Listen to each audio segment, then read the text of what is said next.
and she's written a great deal about her childhood in Africa in a number of outstanding books. And these books are on sale, and there will be a book signing when we're finished here as we go into the reception, so you can grab a glass of wine and get an autographed copy as well. But her books include Let's Don't Go to the Dogs Tonight, which describes her African childhood. That was a New York Times notable book. It includes as well Scribbling the Cat, Journey with an African Soldier, which was a 2004 Ulysses Book Award recipient for reporting. It also includes The Legend of Colton H. Bryant, which won the Toronto Globe and Mail Award for nonfiction works, and also her most recent book, Cocktail Hour Under the Tree of Forgetfulness. And in an hour, you'll be at Cocktail Hour under the Tree of Forgetfulness, but you won't forget what you're going to hear. I've greatly admired her writings over the years. I find her writings to be very powerful, very compelling, very evocative of the scenery that she describes. When you read, if you have not yet read it, when you do read Don't Let's Go to the Dogs Tonight, you will smell the smells of Africa. You will feel the heat. You are there in Africa. And don't take my word for it. Buy the book. If you don't like it, come see me. I'll reimburse you. That's how confident I am that you will like that. And I want to read just a couple of sentences. I almost never do this, but in the very last pages of the book, under a reader's guide, Alexandra is describing her writing process here. And she had made an attempt on several occasions to write this book in the form of fiction. But it wasn't going well, and ultimately she abandoned that approach. But listen to the honesty of a writer who wrote in trying to describe exactly how to fairly represent the characters and their personalities and flaws to the reader. She wrote this. Let me find my line here. But the novel still felt like lies because in them, speaking of the characters, I had tried to soften the voices of the whites I had known and to write into full life the voices of the black men, women, and children who had been silenced by years of oppression. These works of fiction, I eventually realized, were the writings of a woman who was scared to look at the world, to look the world in the face. And if there was one thing Africa had taught me, it was to shout above the sting of a dry season wind loud enough to be heard from one end of the farm to another.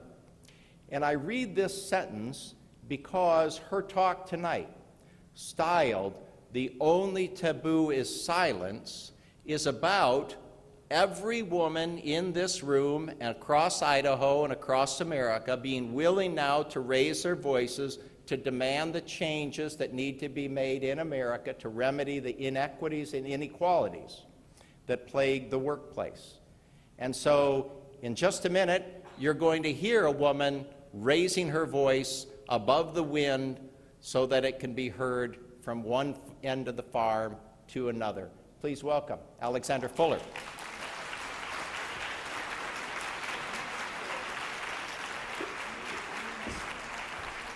Thank you. It's jolly brave of you to have me here. There's an African womanist, she thinks feminist too flimsy a word, who says that her name's Pamela Gokla, she's South African, and she says there is nothing as frightening or as challenging as an African woman with an opinion and no desire to shut her mouth. I also love that this is the Andrus Center.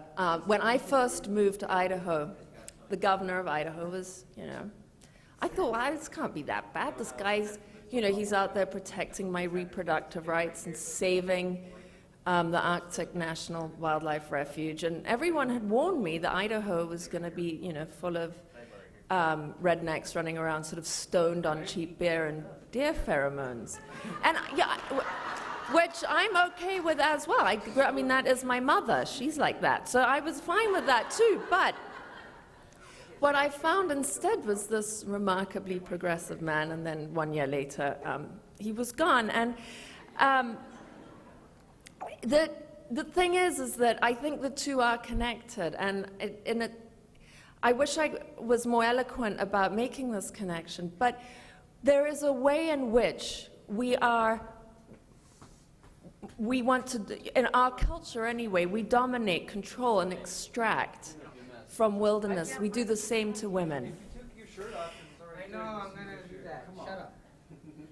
Somebody else wants to talk. Am I here? We good? Is that my echo? Am I like yelling, maybe? Is everyone all right? Okay. And every political cycle, though, we have this same discussion, again, about land. Are we going to drill in the Arctic Wildlife Refuge? Should we take away my reproductive rights? As if the land is only for our generation, and as if my body belongs to the collective whole. Doesn't, belongs to me. I get to make a decision about what goes into it and comes out of it. And how did we get from, how did we get in 1994, whatever it was, 1991, when Governor Andrus vetoed a bill that would have prevented women in Idaho from getting an abortion, all except for extreme cases, to February last year, when we had Foster Friess suggesting, he was, remember, Rick Santorum's ally, that perfect contraception for women would be if she just put an aspirin between his legs. Worked for the gals in his day, he said. And I tried it, actually. It's bloody exhausting, walking around. And it affected me in many ways. As one is, you're so exhausted and pissed off, you don't even care that you've got reproductive rights because you're not going to use them. And secondly, actually, then I got, I'm a writer, I'm curious, and I'm a reporter. I just wanted to make, turns out you can have sex with an aspirin between your legs, just so you know. If you're even mildly athletic. But the body politic and the body of women are connected. I don't need or want a bunch of men telling me what to do with my body. I might tell you what to do with my body, but you don't get to tell me what to do with my body. Oh my God, I frightened myself. What am I going to say next?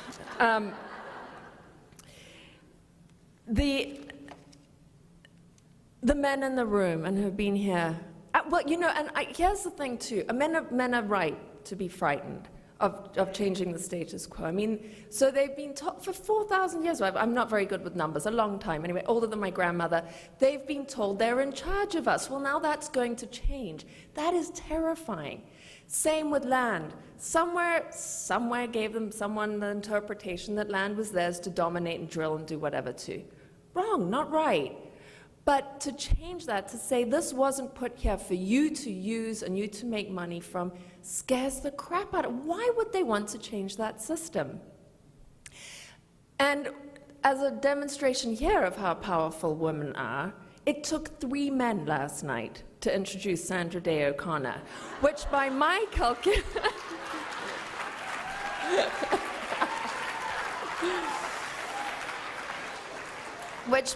calculation makes her 3 times more powerful than any man in the room, and they were pretty powerful men. I, by the way, have a problem. I got curious because I got quoted here in this thing. Sorry, I should have brought this up privately, but since I'm here. So apparently I said this. Alexandra Fuller says she works in several different and sometimes overlapping formats. I have a pencil. To tell stories of people, landscapes, products, and ideas. So I thought, God, that's a big word for me. I often collaborate with production companies agencies and other creative freelancers, I work alone in my pajamas, but also directly with clients to craft impactful stories. I would never say impactful, that's what happens to your molar teeth. Then I realized this is a quote from some other Alexandra Fuller, that there's in advertising or something. I've never had a client in my life, although I will say, I'm in the middle of a book deadline, and it's about my alcoholic, crazy family, and it's caused me to be alcoholic and a bit crazy, and I've been rolling my own cigarettes because also about my father, and there's something about that smell of tobacco that just takes me right back home. I am not. I will finish this book, I will go to the Betty Ford Clinic, it will be okay. But in order to have a cigarette, if you're anywhere near this, you've got to walk bloody miles off campus. So I'm standing on the closest street corner I can get to where you can finally have a cigarette. Having a cigarette, you know, it's hot, sweating, I'm in my, almost naked, and I almost accidentally did get a client. There was a little misunderstanding. A good example of how to be, but we're a horrible warning. I grew up without freedom of speech. As you can tell, I've never really recovered from, just the joy of being able to, actually, two wonderful young men here, I sort of cavalierly last night said, I wonder if I wonder if I can have a sentence in which I say ovaries, vagina, and what was the other one? Oh, hemorrhoids, in one sentence. And they said, yes, but it has to be contextual. Like, I can't just randomly in the middle of my speech say vagina, hemorrhoids, and ovaries, which I'm going to find a way, though. They promised me a beer if I can do it. But when I grew up, there was no freedom of speech. I was born in 1969. In 1966, Rhodesia implemented censorship, in part because a minority of a maximum of 250,000 white people were trying to oppress 6 million people. And in a situation like that, freedom of speech gets a little bit tricky. Not only that, but I grew up with British parents. And anyone here knows anyone British, the last official emotion they had was in about 1776. And the stuff that gets you killed, they wouldn't talk about. In other words, we couldn't talk about the war. We weren't allowed to talk about race. And when it came to things like sex, which of course can kill you, especially if you're a woman, especially in Africa, again, a forbidden topic. When I was about 11, my father thought he'd give me a sex chat. Maybe I was a bit older. Anyway, don't worry, this is not X-rated. And he said, now, Bobo, there's girl tobacco plants and boy tobacco plants. And I thought, God, I can see where this is going. But it's going to be a horrible shock for him to find out when he discovers what the cattle have been doing to each other. So I kind of had to be a writer because my mother was raised in Kenya, and she really liked, out of Africa and all that sort of romantic stuff. And so she had led a very sort of biography-worthy life. And so I think she thought that God had given her a pair of ovaries for one reason only, and that was to produce a biographer. So when she was pregnant with my older sister, she read Vanessa the entire works of Shakespeare in the womb in the hope that that would help garner a sort of literary career. And the upshot is my sister's she's functionally illiterate. She won't read or write. And so then my mother focused her not inconsiderable attention on me. She's a very fierce woman.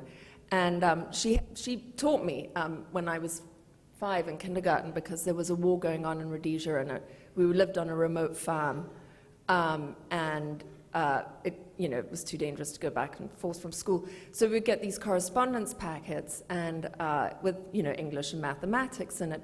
And as you were saying, my mother sort of looked at the mathematics. She threw that over her shoulder. She said, "Darling, you can always pay someone to count for you." But what are you going to write about? So I staggered my way through school. I couldn't count to 10, so I got to the end of it. I didn't have a choice. I had to be a writer. And the thing about being a writer is that if you're going to do it well, and if you're going to do it honestly, it is the loneliest work, in that you must court eviction from whatever tribe you're from. You have to hold a mirror up to your culture. It isn't enough that my voice melds with yours, what is it? Then we're just a chorus. It's the job of the writer, I think, to make people startled, to make them sit back to question, where are they in their culture? Are they going in the right direction? You don't have to agree with me. That's the fantastic thing about freedom of speech, that the opposite and equal reaction to freedom of speech is the courage to try and hear one another. We don't have to be in lockstep and in chorus, but we do have to be in dialogue. And one of the ways in which we, I think, get it so wrong now, and I've lived in this country now, 20 years, and it's become so much worse, is we have relinquished so much of our freedom of speech for a kind of titillation. In other words, let's just talk about sex. We all know what Anthony Weiner's done with his penis, but we are terrified of talking about masturbation in schools, or ways in which young women can own their bodies. Now, in Zimbabwe, where I'm from, culturally, well, not only that, I think we expend and give away so much of our writing energy, sort of texting and Facebooking and tweeting and nonsense, titillating nonsense. We're losing the dignity of our intelligence. To slow down. In fact, one thing I would beg you to do is, if anyone here is holding a phone, put the damn thing down. We're in the room once together. Be here. When I go back to Zimbabwe now, culturally, it is taboo for you to say penis, vagina, or, use the correct terms. It's absolutely taboo, in Mashona culture particularly. Where this has played into tragic effect to the powers that be there. Robert Mugabe, dictator for 30 years, he used rape camps, organized rape camps, in order to silence his people. Now, it was effective on many, many levels. One, we get squirmy talking about rape in this culture. I gave a talk similar to this somewhere in the Midwest, and a woman came up to me afterwards and said, well, I loved all your speech except about the rape stuff. That made me really uncomfortable. And I said, not as uncomfortable as getting raped. And so these rape camps are dreadful. They were particularly in 2008 was the height of it. And because we're uncomfortable hearing about it, and because only 16% of all serious journalists are women. Men weren't getting access to the story because the women were so ashamed and men weren't thinking to ask. It's why we need more women boots on the ground reporters for these serious stories. So when I got out into Zimbabwe, and what was happening was Mugabe was sending, he was very clever, he was sending people with guns, and if you've ever been on the receiving end of a gun, you know that it can, bend light. It changes the center of your gravity. Men with guns to get schoolboys out of the classroom. You go and rape the women. Now, these are women who had raised them. Can you imagine the silencing impact of that? The reports were so horrific. And one of them, a woman reported being raped by about a dozen soldiers. I can hardly tell this. At the end of it, she was completely exhausted, almost dead, unable to lift a finger, cry, do anything. The men then turned their attention onto her 6-year-old daughter. She was incapable of helping them. Now, these stories didn't get out, and there was no way for the woman to report these stories effectively, because not only did they not have the vocabulary to say what had happened to them, but the people who were supposed to be able to hear and absorb these stories didn't have the cultural comfort to hear it. I mean, it was taboo on either side, and in any way the police stations are jammed with Robert Mugabe's men, but still, not to have the vocabulary. Then a miraculous thing happened. It started with 2 women who I interviewed last year for a National Geographic piece that came out, I think in May this year. 2 women got together and they said, we need to change the vocabulary of what happened to us. We don't want to be victims. And they organized a healing circle in which they got the perpetrators, because that's the other awful thing. I mean, Zimbabwe's tiny, it's only 11 million people. Perpetrators and the victims sat together. And what the woman said to these men that had raped them was, we both lost our humanity that night. I did, you took it from me, but you relinquished yours. And the only way to robustly get both of our humanity's back, is to talk this through. They did, and they healed, and the USAID have actually done a study where this tiny little pilot program has grown and grown and grown. So, you know, my brain's a little spluttery. It's the Tree of Life, is what the women called it, organization. And they've done a study and found that in villages and communities where this robust 3-day workshop, where perpetrators and victims get together, and when they leave, they are no longer perpetrators and victims. They are survivors. They're calling it what it is, of a political campaign of violence. That those communities stay healthier longer, in fact, continue to get healthier, and are more immune to political violence in the long run, because when the soldiers come back into those communities, it's the perpetrators who are now protecting the women and children.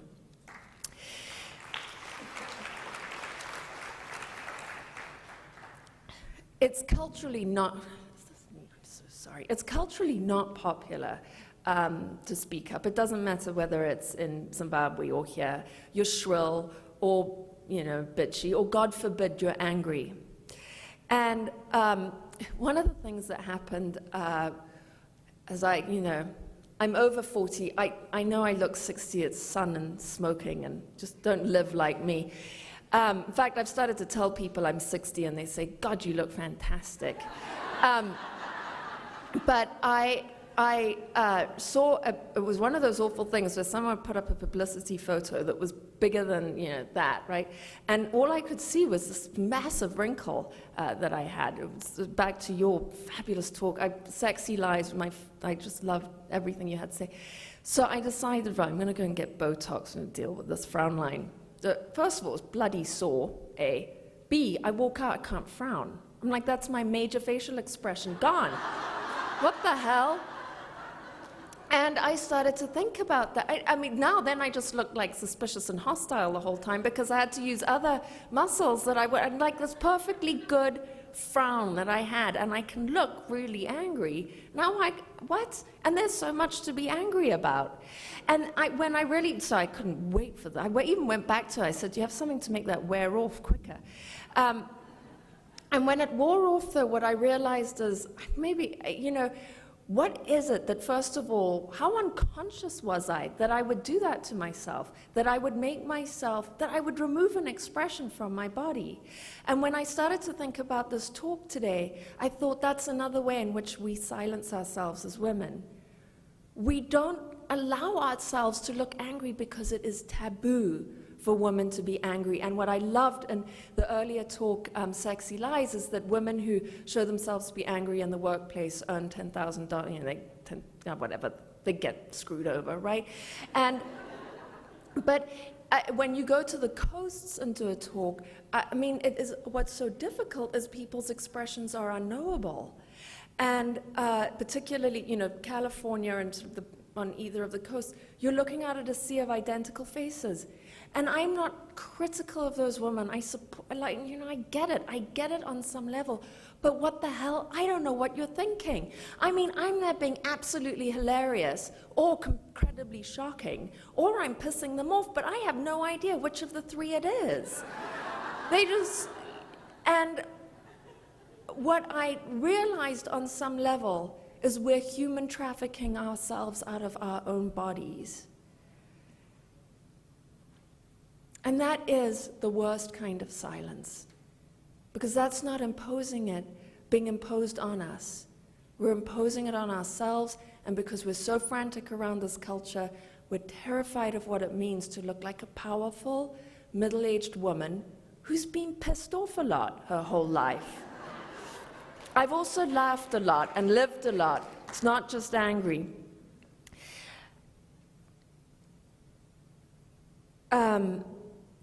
A few years ago, I had a baby.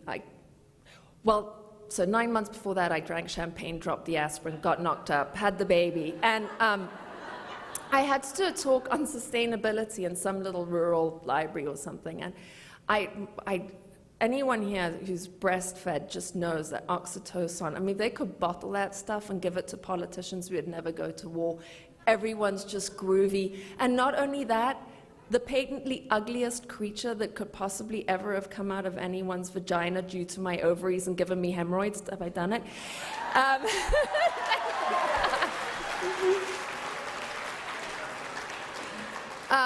She's the ugliest thing you've ever seen. Like, I look back at photos and I go, oh my, I mean, wow, tragically ugly. I thought she was the Messiah. And I thought, well, I gave birth to Christ. And then and she's a girl. And the drugs that they give you for your hemorrhoids, also, I get confused because it's oxytocin's the hormone and then oxycodone's the nice drugs. For these, I tell you, if anyone here wants me to teach birth control to young women, I can do it.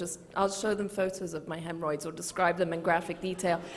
It was so painful. So I'm there, and I'm doing this talk. I can hardly stand up. I've got this breastfeeding baby. I'm stoned out of my mind on drugs. And I'm supposed to be talking about sustainability and wind power. And instead I start talking about how I think I've given birth to Christ, and that I can see how, like, it suddenly started making sense to me that there was no way just some ordinary human like my ex-husband possibly could have contributed to this perfect genetic passage. It must have been God. Like, I get it. And then I could see how with a few more drugs you could just forget everything you'd ever done between now and like when you were 18 and believe that you were a virgin. I get it. I got this flash of virgin power, virgin insight. Have I broken every taboo yet? Is there any left on the table? Anyone got any left for me? But what I realized too is in that moment, I've got 3 children, and I thought they were all the Messiah when they were born. And what I realized is one of the other ways in women that we let ourselves down is if we could surge out on that wave of love that we have for our own babies and extend that beyond Idaho, beyond the Northwest, beyond the US, and know that every woman everywhere believes herself to have given birth to the Messiah, war would end, injustice would end, because we would honor one another's children the way that we honor our own. And in order to cling on so tightly to the love that we have just for our own babies, I think is another kind of silencing, another way in which motherhood is sort of fetishized to this. I mean, you're just exhausted because you're so busy making cupcakes, you forget to work for world peace. What I say to my kids is, I don't know, you're moderately more intelligent than a chimpanzee. They can feed themselves in the wild. Get something. Go out. I'm going to go to Zimbabwe. I need to write about this. You won't die. There's a water fountain. I don't know.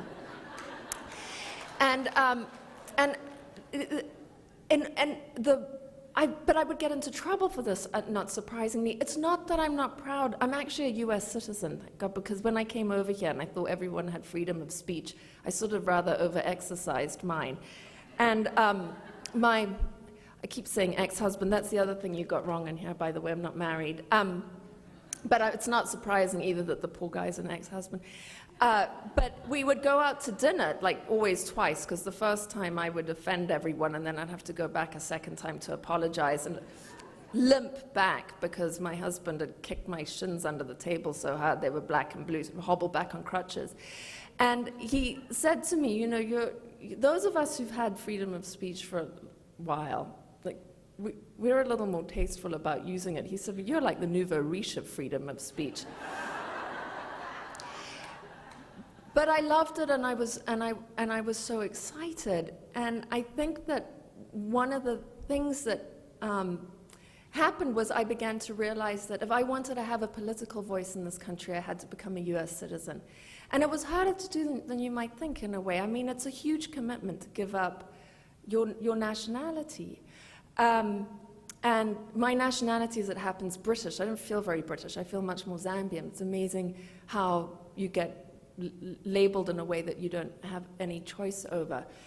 So anyway, I went through the whole process and then ended up, my mother said, you must have lied through your teeth. You know, they ask you all these questions like, do you have a history of insanity in your family? And I'm like, no, absolutely not.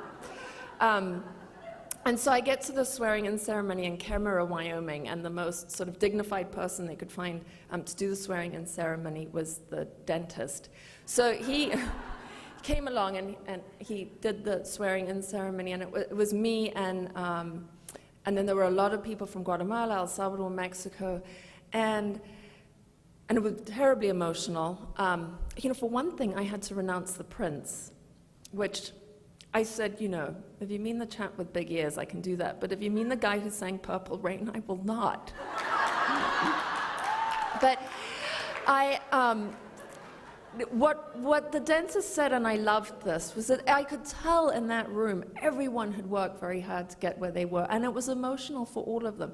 And what the dentist said is, I know none of you came here willingly. I mean, I think often people will say to me when they read my books, why didn't your parents just leave Africa? It's because it's their home. You don't willingly leave the place that is of your earth. I mean, Alan Paton says it. Stand barefoot upon the ground, even as it is holy, as it is given to us by the Creator. That is how we Africans anyway think of our earth. Protect it, for it protects man. Destroy it, and it'll destroy men. So for me to make the decision that I'm now going to stand on this earth and protect and defend it the way I would my African soil, in other words, to acknowledge that the land that I stand on sustains me and will sustain my children and their children and so on, it was a big decision. But what he said was, bring me your hunger, the dentist said. Whatever it is that made you leave where you came from, bring that hunger to this country. We need it, whether it was your need to make a living or because you were politically persecuted there and want, to be involved in that. In my case, it was freedom of speech. I'd never had it growing up. And my incredibly robust overuse of it is in a celebration of that. I want to leave you with one last riddle, and then I would like to take questions, actually, until my time runs out, because I heard this riddle, and there was no answer to it, and it goes like this. There's 3 people in a cell, and there's no windows, and the door's locked, and one of the people is awake to asleep, and the person who's awake notices that the oxygen is running out, the air is running out in the room. And the question was, the riddle was, I guess the question is, does she wake them up or does she let them sleep? Now what's amazing is when I ask that question of students in American schools, when I teach all across the country, I would say 99% of the time, the vast majority of students say let them sleep. And I say, why? And they say, well, the reasons are awful. One, if I wake them up, they'll breathe harder and use up all my oxygen and I'll die sooner. And I go, but listen, we're all condemned to death. I hope this isn't a news flash, but none of us is making it out here. And the second reason that they say, well, they're asleep anyway, they're comfortable. That's not our job to be comfortable. It's our job not to wait until some landing place is nice and green and soft and our parachute's absolutely going to open and there's a picnic there. No, our job is to land on the ground we're on. It can be hard, rocky ground. Start walking from there. If you reach soft, nice ground with soft grass, yay, good for you. Lovely, but it might not happen, and that's okay too. It is really okay to be uncomfortable. That tells you the situation is not all right. That warns you life isn't going okay. My answer is wake up the other people. Of course, wake them up. You never know. One of them might say, oh, I've got the key for this place in my pocket all along. Or at least now you're all awake. You can celebrate the last few minutes of your life together. But we have done this to ourselves too, particularly as women. But I've noticed it, and it's becoming worse. Maybe I just woke up to it and now I see it everywhere. Women don't want to hear bad news. That's another way of silencing not only ourselves, but each other. We want everything to be a happy ending. We want all our memoirs about divorces to end with, and then she meets someone else. You think, bloody hell, look, I've just read about you getting out of a marriage for the first 200 pages, and now you want to get shacked up again? That isn't, we want all our Hollywood endings to be about some kind of coupledom. Not about the lonely, magnificent journey that we each have to make as individuals, women or men. A happy ending can sometimes look like your life is quite difficult. I mean, a lot of the time I cry in my work.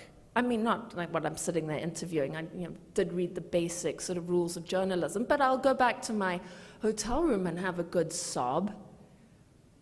And often people will say, well, oh, it seems so painful for you. Why do you do it? Well, it's not painful for me. I just heard it. It upset me. I cried. I'm done. I'm good. It's okay. I mean, it is okay to say, no, I'm not all right. I'm in terrible pain. I'm probably going to be okay. I mean, ultimately, you will be okay. Even if you're not okay, you will be okay. You know, if you're dead, then how un-okay could you be? It's nice. But that, I think, is one of the worst ways in which we silence one another, is not just being able to stay incredibly still in the discomfort of somebody else's grief. To reach out to them and say, I don't know what's going on for you, but you're not alone. We need to do that better as women in this community. God, I hope I haven't depressed the living daylights out of it. I'm going to shut up now. I'll take questions. Thank you.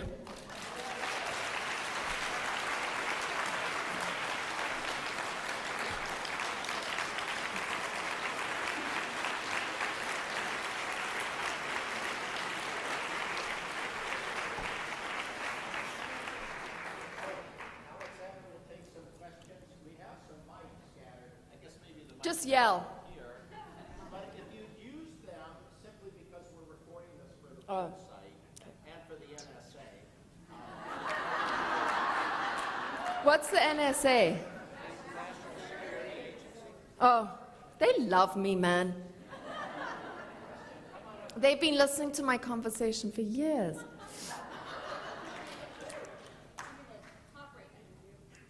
So fantastic what you have to say. Is this on?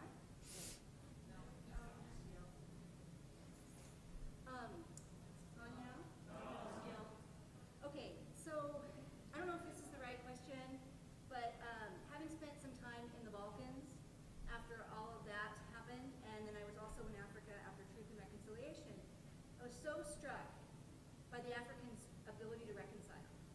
And when you were talking about Tree of Life, I don't know if anyone can explain this to me, but what is it about Africans and reconciliation and forgiveness? And I just love to hear what you think. I find this a really, so the question is, why is it that, the question is, why is it that Africans, I mean, thinking of South Africa after apartheid, seem to be so capable of truth and reconciliation in a way that I think, perhaps we appear to hold on to our grudges longer. And I'm really conflicted about this because I've seen an awful lot of people in South Africa who are not able to let go for very good reason and who are completely traumatized about what has happened to them. And how do you get over, I mean, what is the half-life of something as violent as apartheid? One of the things that was very interesting is after the apartheid was dismantled, rape statistics went through the roof. And what somebody explained to me is, well, when apartheid was dismantled, there was such a radical opening up. It's one of the most progressive constitutions in the world, let alone in just in Africa. So the rights of homosexuals are guaranteed, women and all the rest of it. And you go from this incredibly oppressive culture to one where suddenly everyone's equal. Men reacted incredibly poorly to that. So it's one of the most, I mean, that was the explanation that I had from a prison psychologist, actually. And so I think that we kind of want a fairy tale of truth and reconciliation. We certainly hear it one-on-one, and I've written about it, actually, for National Geographic, and found this. I called it the power of one, because I would find one or two people that had this tremendous ability to heal and reconcile.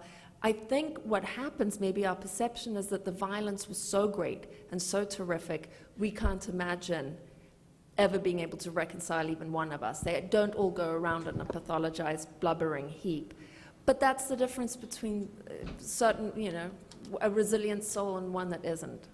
I mean, it's not a great answer, but I don't think there is a good one. Other questions, problems, complaints?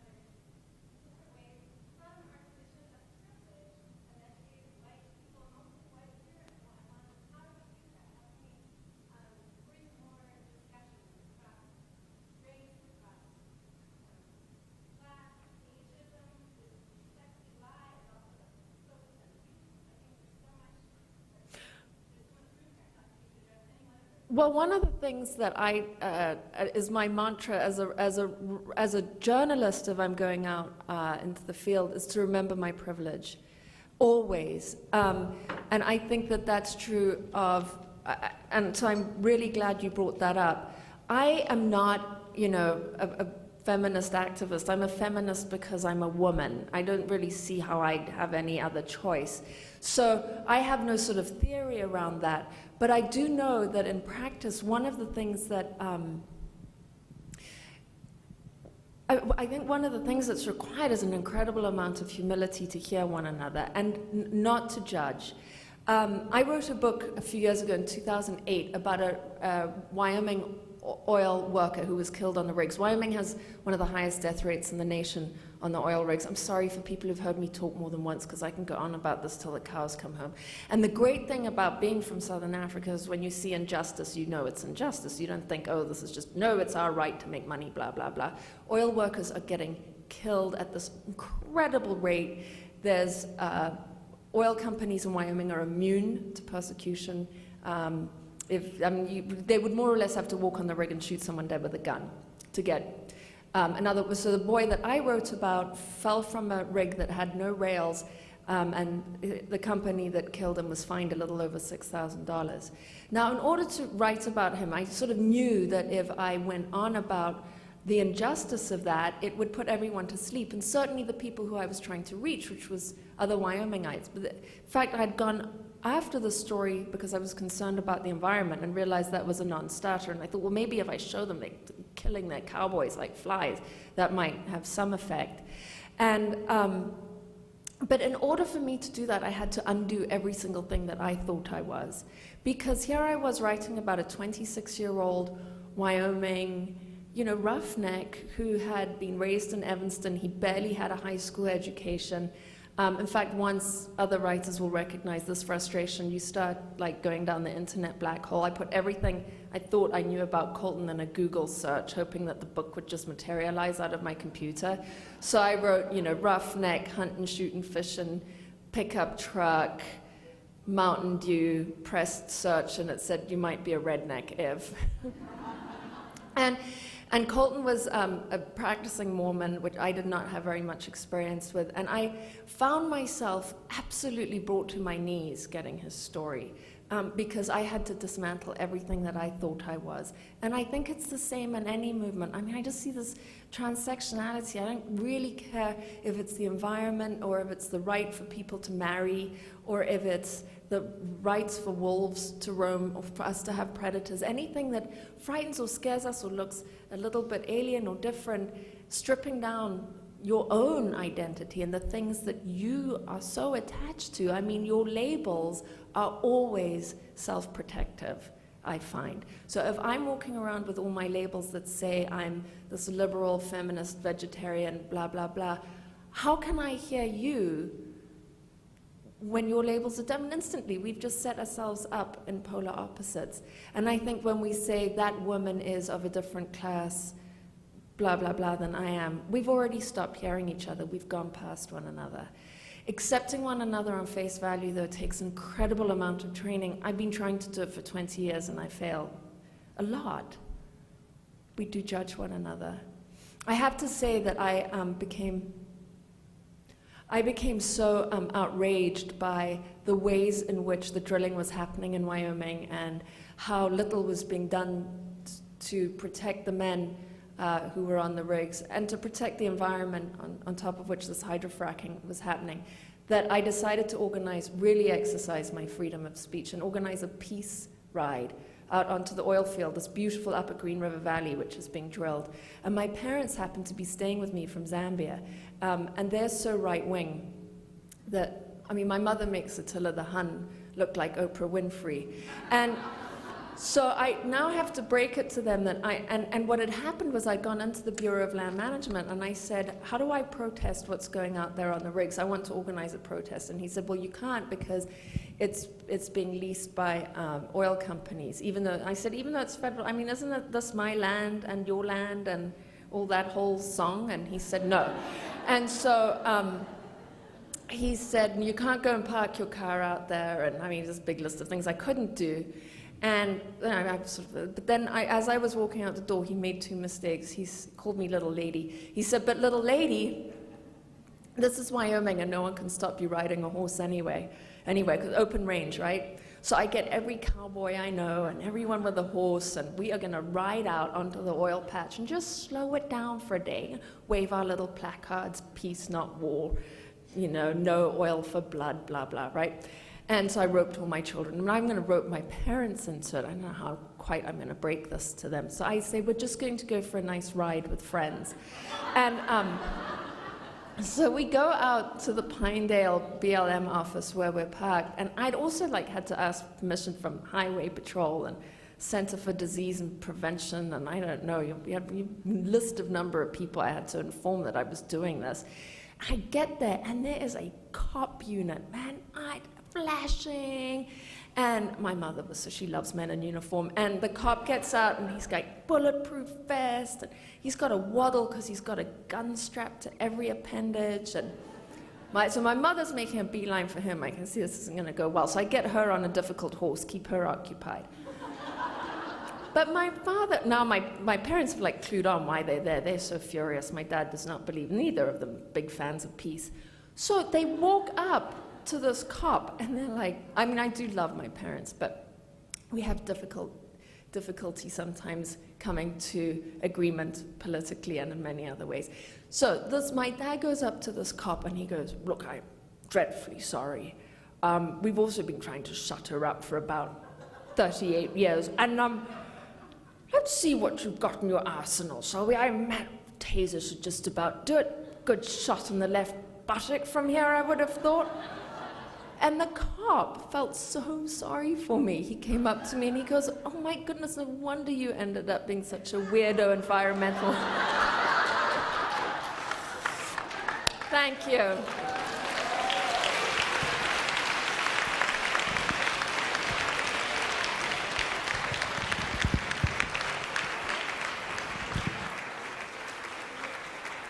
Sorry, darling.